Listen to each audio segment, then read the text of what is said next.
اللہ تعالیٰ نے رمضان میں زوجہ کے قریب جانے سے صحابہ کو منع کیا تھا. بڑا دلچسپ واقعہ ہے.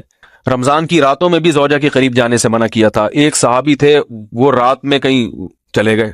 اب بڑے پریشان ہوئے، رسول اللہ صلی اللہ علیہ وسلم کے پاس آئے، عرض کیا یا رسول اللہ مجھ سے غلطی ہوئی، رمضان کی رات میں نے اپنی زوجہ کے قریب چلا. آپ نے فرمایا کیوں؟ وہ بڑا دلچسپ واقعہ ہے، بس بظاہر تھوڑا حیا کے خلاف بھی ہے لیکن اتنا بھی نہیں ہے. وہ کہہ رہے میری زوجہ کہیں پانی بھرنے کے لیے جا رہی تھی، ان کی پنڈلی کھلی تو میری نظر بیوی کی پنڈلی پر پڑی اور میں بس پاگل ہو گیا بیوی کے عشق میں. میں یہ اس لیے بیان کر رہا ہوں کہ جو لوگ نظر کی حفاظت کرتے ہیں وہ بیوی کے عشق میں پاگل ہوتے ہیں.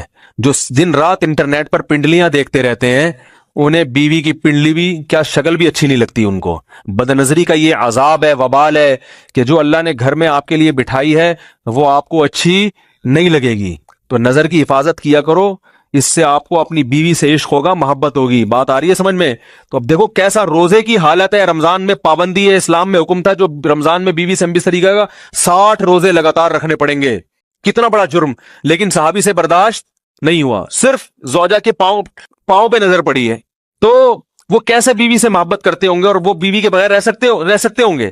اور آج لوگوں کے فون آتے ہیں ہماری بیگم جس میگے جاتی ہے اتنی خوشی ہے، ایسا اچھا سا فیل ہوتا ہے، ایسا عجیب سا محسوس ہو رہا ہوتا ہے جیسے آزاد ہو گئے. تو میں کہتا ہوں ظاہر ہے اب تمہیں موقع مل گیا کنڈی لگانے کا، ٹھیک ہے نا، اور آنکھ مٹکے کرنے کا، تو خوش تو ہوگے.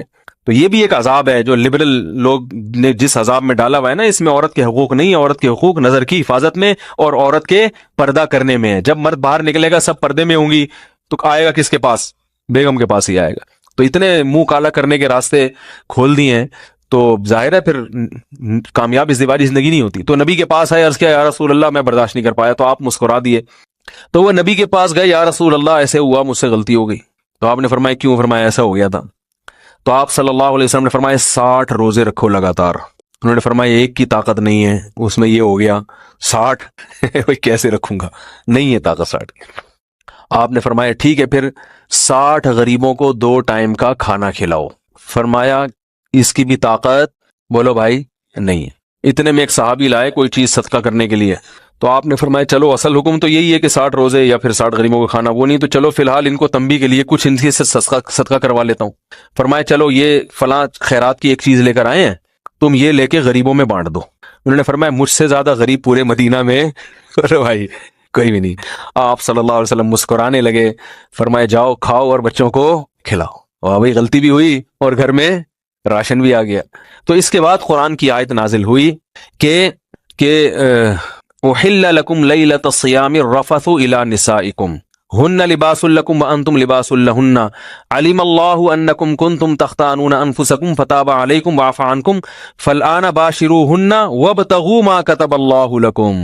فرمایا اللہ کو بتایا کہ تم اس حکم پر عمل نہیں کر سکتے، لہٰذا رمضان کی راتوں میں تمہیں اپنی بیوی کے پاس جانے کی اجازت ہے، لہذا ان کے پاس جایا کرو اور اس اولاد کو تلاش کرو جو اللہ نے تمہارے مقدر میں لکھ دی ہے. قرآن جہاں بھی بیوی سے ریلیشن قائم کرنے کی بات کرتا ہے اولاد کا ذکر لازمی کرتا ہے، یعنی تلاش کرو اس اولاد کو جو اللہ نے تمہارے لیے لکھ دی ہے. ما کتب اللہ لکم، ما کتب اللہ علیکم نہیں ہے.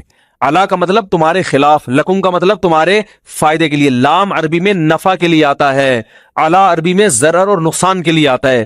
فرمایا یہ نہیں کہ اس اولاد کو تلاش کرو جو بطور پینلٹی کے اللہ نے تمہارے متھے لگا دی ہے، جو اللہ نے تمہارے فائدے کے لیے لکھ دی ہے.